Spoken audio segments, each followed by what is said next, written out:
You're watching Picks on Politics. And welcome back to Picks on Politics, everybody. And we are coming off a troubling week in New York crime. The past Monday, police say a homeless man clearly suffering from mental illness fatally stabbed 3 people in Manhattan before he was apprehended. And just a few days later, police say this man slashed a tourist on the Upper West Side. The wound so severe the victim will need several surgeries. Police arresting him on Thursday. Now, these incidents putting New Yorkers understandably back on edge. I want to bring in New York City Council Member Erik Bottcher right now to discuss the safety concerns and mental health crisis in the city. Councilman Bottcher, it's great to have you back on Picks on Politics. Thank you.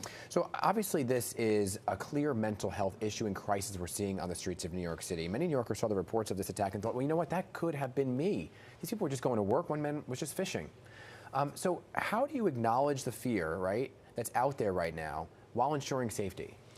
I've heard from a lot of my constituents who said that same thing. That could have been me. Yeah. People who either live on that block or passed through that block or near there just hours before. And understandably, they are furious at our system. And we've been hearing for a long time that the mental health system is broken, the criminal justice system is broken. And in this case, we have systemic failures at the intersection between mental health and criminal justice. And people know that it's broken. Mm-hmm. They are ready for change. They're tired of hearing about it. They want to know what's going to be done about it. So when you say that, right, are you talking, we did some deep diving and looking into this, right? And this is an individual who stabbed 3 people to death, who had been arrested a number of times, right?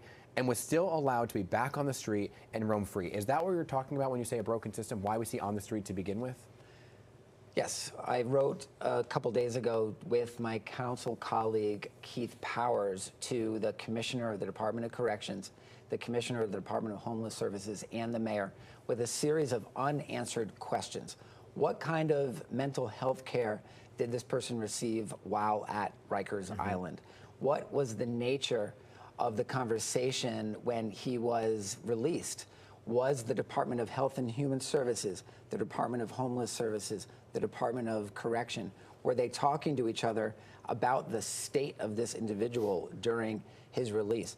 Was he ordered, court-ordered mental health treatment upon release, otherwise known as Kendra's Law, outpatient ordered mental health treatment? We need to know the answers to all these questions. But here's a fundamental point. Keeping him in a cell at Rikers Island for longer isn't necessarily what would have helped this situation at all.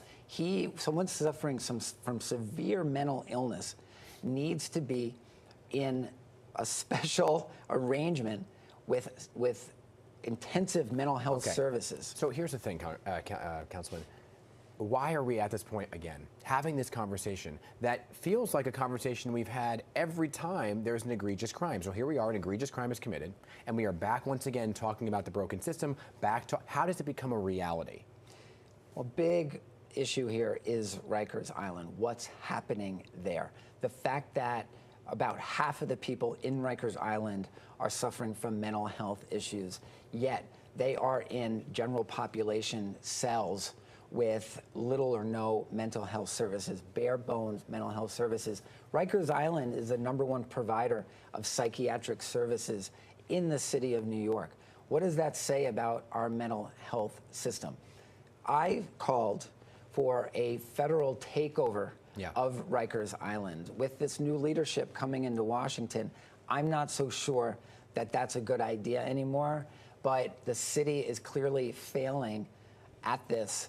One big problem here is the lack of federal funding for inpatient mental health beds, something that I'd like to talk about today, because that's a linchpin in the failure of our system. More beds. But that you're talking about some of the things with the administration coming in, but on a local issue, what are the conversations with Mayor Adams about this and getting more funding for things like the Be Heard program, as you had pushed for, to prevent incidents like this from happening, and getting those beds? Again, this is not new. We know there's a mental health shortage in terms of beds and getting people treatment. So how do you get that done? I wrote to Mayor Adams over the summer. As you know, I came into your show and we talked about this, and I requested an expansion of the Be Heard program, a program where mental health professionals respond to 911 calls instead of our local precinct cops who are responding to 911 mental health calls. That's not what they're equipped to do. That's not what they're trained to do. Yeah. So the individual who we're talking about today, he could have perhaps been, there could have been an intervention earlier on in his mental health decline if we had mental health professionals on the scene. You wrote that letter to Mayor Adams. Did you hear back? I heard back, but the answer was not what I wanted to hear, and it wasn't acceptable. And what was the answer? The answer was the program's on hold because of funding, and when it comes off hold, we're not sure if your precincts will be among the precincts to receive this program. There's 31 precincts that have this program. None are in my district, which are in the west side of Manhattan. And in our mental health hearing, I questioned the mayor's team about what will it take for our district to get this program. And they said, well, we do it based on the number of mental health calls, et cetera. I asked them, I said, if a neighborhood had 50 million visitors a year pass through it, would that weigh in your decision on whether or not this neighborhood should have the Be Heard program? No answer to that. Do you think Mayor Adams should get a second term? I'm not endorsing or unendorsing yet. I would be surprised if he got a second term. My honest answer. New Yorkers are going to need to be engaged on this next mayoral election. For every mayoral election, the amount of people who vote is abysmal. And everyone votes for president.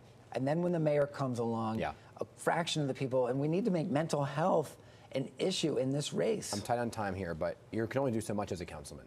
So do you want a higher office? And would you seek a higher office to make change? What I would really like is to stay in the city council for a long time. I'm up for re-election next year. I've got one more term. Do you want to be speaker? No. I've worked for 2 speakers and no thank you. Okay. But I'd like to stay for longer. I've got 1 term left after I run next year. And apparently it's time for me to start thinking about what I'm going to do. I feel like I just got here. Yeah. I've got to start thinking about it already. I wish I had more time, but I guess I should start thinking about it soon. Mayoral, hopeful, maybe in the future.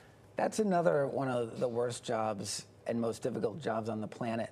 Not if that would have happened, it wouldn't be for a very long time. Okay, Councilman Erik Bottcher, keep us Thank posted you. on some of the things. All right, good to see you as always, all right?